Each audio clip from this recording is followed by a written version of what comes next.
Thanks for staying with us. It's still Breakfast Central and it's time for sports updates. Now we'll begin with South African sports, where South Africa's sprint sensation Akani Simbine was in fine form as he coasted home to victory at the men's 100 meters event of the Golden Spike Athletics Meet.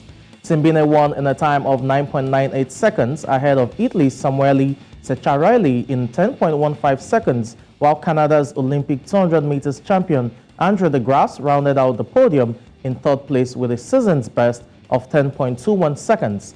Meanwhile, Zambian speedster Muzala Samukonga won the men's 400 meters event in a time of 45.05 seconds.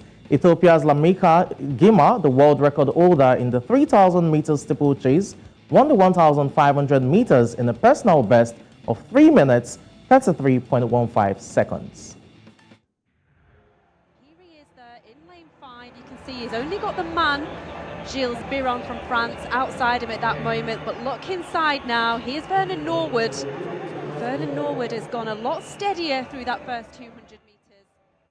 To the African Beach Games taking place in Tunisia we go now. Mamour Diagne starred with a well-worked hat-trick as defending champion Senegal hit Kenya's Harambee Sandstars for 12 in their opening match at the second edition of the Africa Beach Games in Tunisia.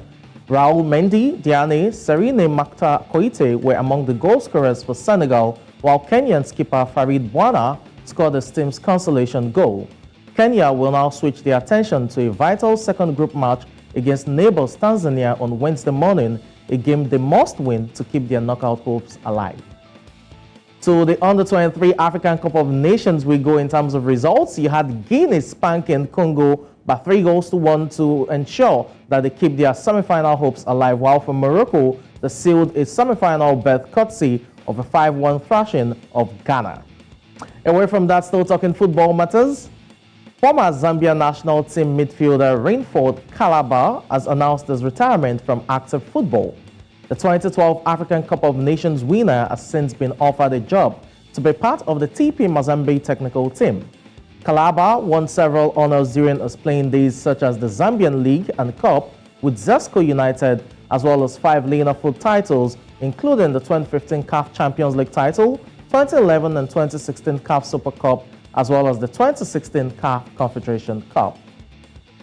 We wish him the very best in retirement. Still talking football matters, but this time around on the European scene, UEFA is set to close a loophole on Wednesday, allowing clubs to spread the cost of big transfer fees over lengthy contracts. Now, Chelsea have caught the eye of many over the last 2 transfer windows by signing players on long deals, including a £107 million January recruit of Enzo Fernandez on an 8.5-year contract.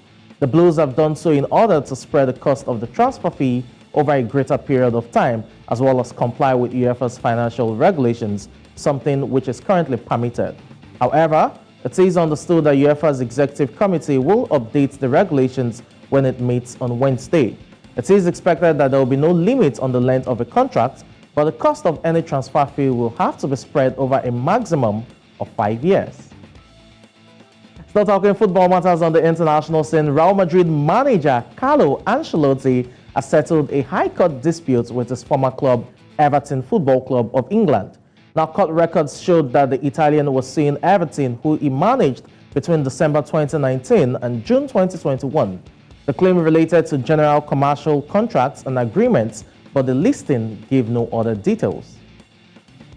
Away from that to tennis, the WTA announced on Tuesday that it is revising its season calendar and rules about which players must enter certain tournaments, while also setting up a pathway to equal prize money.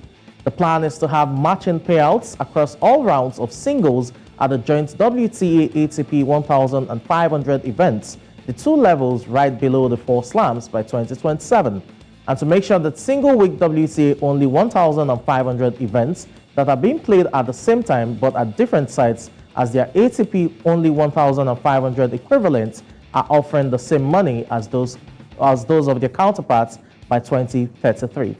It is definitely a good one right there from the WTA in terms of the fight for equal pay when it comes to the world of tennis. And that wraps up sports updates at this time. It's back to you, Olive.